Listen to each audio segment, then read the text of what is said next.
Bueno, buenas tardes a todos. Es un placer estar otra vez en Caspe con ustedes.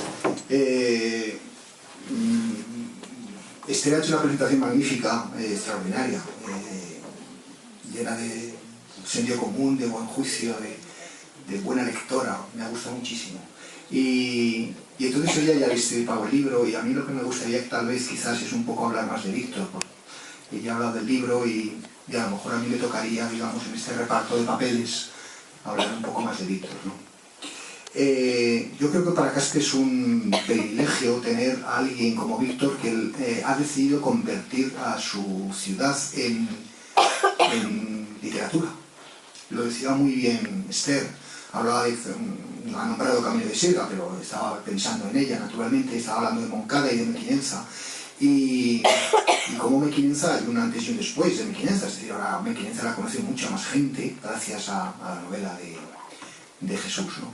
Entonces Víctor puede acabar haciendo lo mismo con Caspe, o ya está haciendo lo mismo con Caspe. Aquí le dedica páginas, casi 50 o 60 páginas del libro enteras, están dedicadas a recordar su infancia en Caspe, su pasado en Caspe, sus amigos en Caspe, el colegio, a su abuelo Valentín, a su abuela, a sus padres. Y entonces para Caspe es muy bonito. Yo creo que es muy bonito y que es un orgullo que Víctor decida, digamos, en un momento en el que la modernidad a lo mejor pues te dice que tienes que situar las novelas en Nueva York o en otros sitios, él decida en una especie de dibbling diabólico a la modernidad situar en Caspe.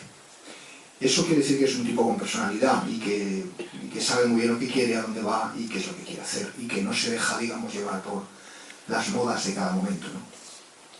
Yo creo que Víctor es un poeta, realmente él es un poeta. Escribe novelas, pero no es un novelista, no se lo crean ustedes. Él exclusivamente es un poeta. Él hace de la emoción, de los sentimientos, de la pasión, de todo eso, él hace literatura. Y eso es muy hermoso, es decir, convertir la emoción y la pasión y los sentimientos en literatura.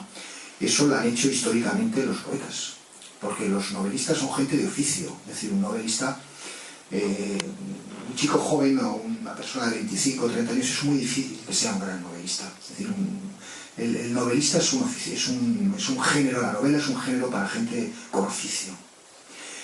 En cambio, se puede ser un gran poeta con 18 o 20 años, y los han sido muchísimos. Miguel Hernández, Blanca Andreu ganó el Adonais con un libro de poemas maravilloso. Todos los que ganaban el Adonais, todos los grandes poetas españoles que han ganado el Adonais, que han empezado ganando el Adonais, Claudio Rodríguez, García Amprí, Paco Brines, todos tenían muy pocos años cuando ganaban el Adonais. Es decir, se puede ser poeta muy joven, ¿no? En cambio, novelista no. Novelista, un gran poeta, un gran novelista joven es más complicado. Entonces Víctor, lo que es de verdad, es una persona joven, y entonces es un poeta. Entonces él lo que hace es convertir toda su pasión que tiene dentro en literatura. Y toda su vida gira en torno a la pasión, a la emoción, a los sentimientos, y eso lo convierte en literatura. Y entonces, cuando escribe novelas, lo menos importante de las novelas de Víctor es el argumento.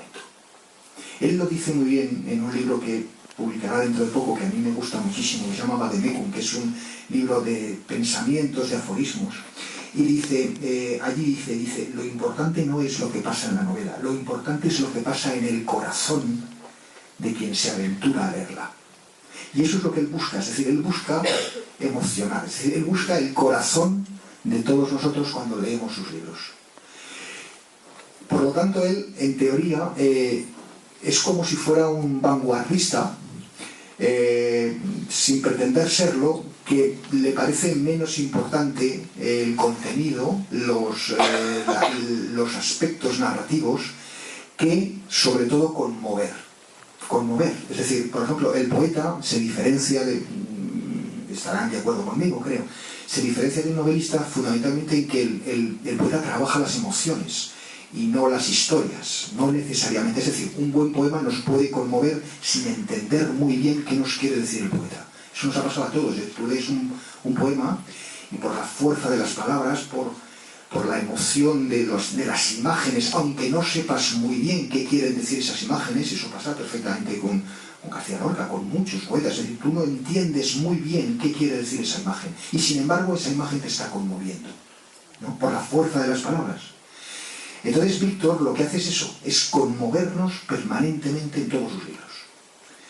Él busca la emoción, él busca la pasión, él busca contarnos cómo hablaban con las personas mayores en casa, en la calle, pero no lo hace, no importa tanto si fulanita o menganita o zutanita hablaban, ni qué hablaban, ni cuándo se juntaban a hablar. Es decir, ese argumento temporal a lo mejor importa menos que la emoción que él quiere transmitirnos diciendo, hablaban en Castro por la noche. Y eso para él es muy importante, porque nos dice, la verdadera importancia de lo que quiero contaros es que la gente se juntaba a hablar. Y lo que nos quiere transmitir es la nostalgia, la melancolía, el recuerdo de los tiempos pasados. Es decir, todo eso que son emociones y que son sentimientos. Y eso, en su literatura, es mucho más importante que lo que nos cuenta realmente. Lo que nos cuenta es un pretexto para emocionarnos. Es un pretexto para que lloremos, para que nos conmovamos, para que vibremos, para todo eso.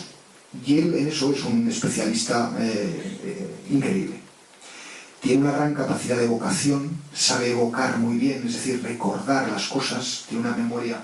Este decía que no tiene memoria, tampoco. Es decir, él dice, ¿te acuerdas hace 20 años cuando no sé qué? No me acuerdo de nada de lo que me cuenta.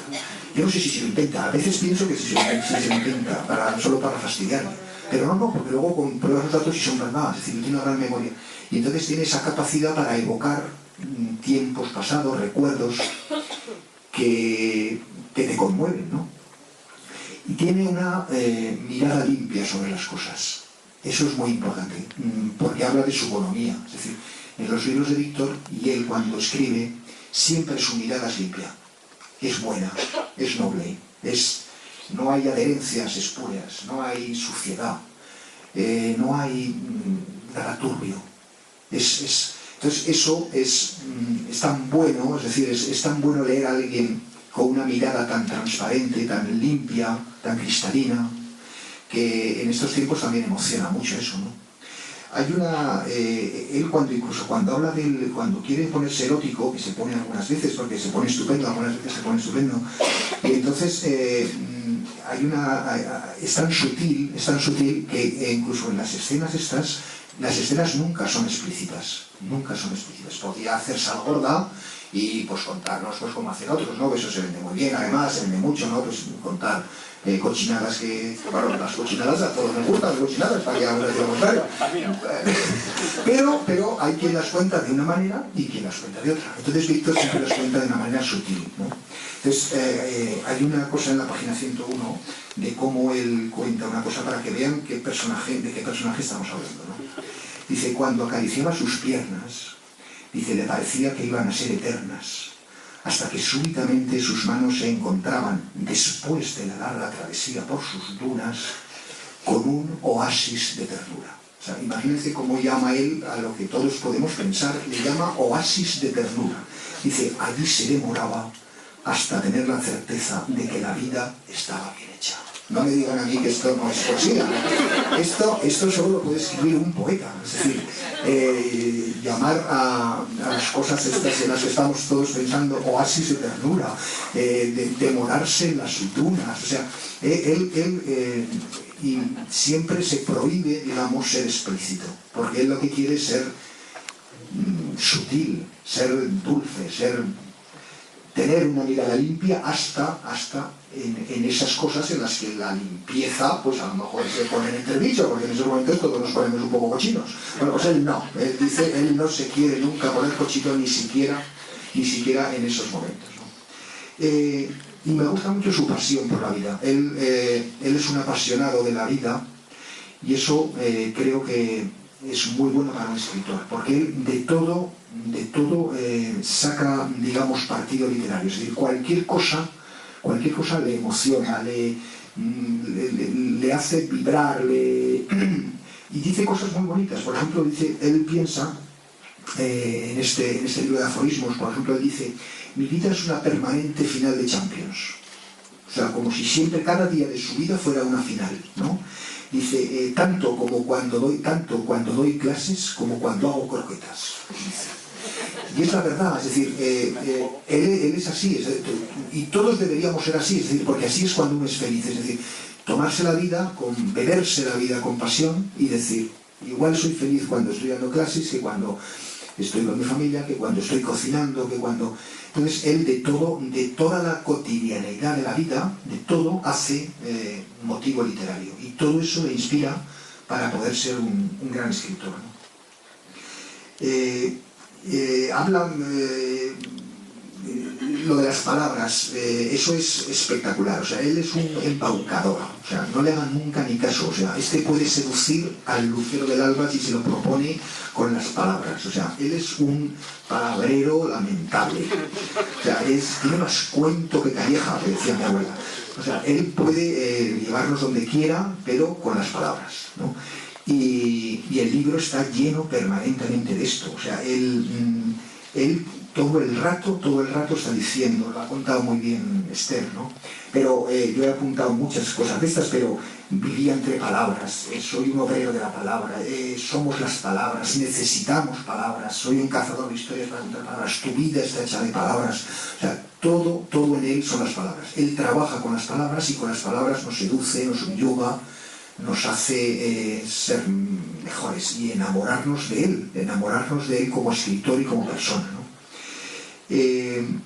Dice cosas muy bonitas, por ejemplo, él piensa, dice, lo importante siempre son las palabras, y dice, un cuchillo, una pistola, una ametralladora, las utiliza cualquiera, las maneja cualquiera, lo que no maneja cualquiera son las palabras.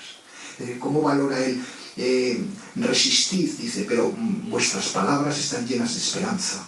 O sea, siempre todo es así, nuestra verdadera patria son las palabras. O sea, él, su defensa de la palabra como...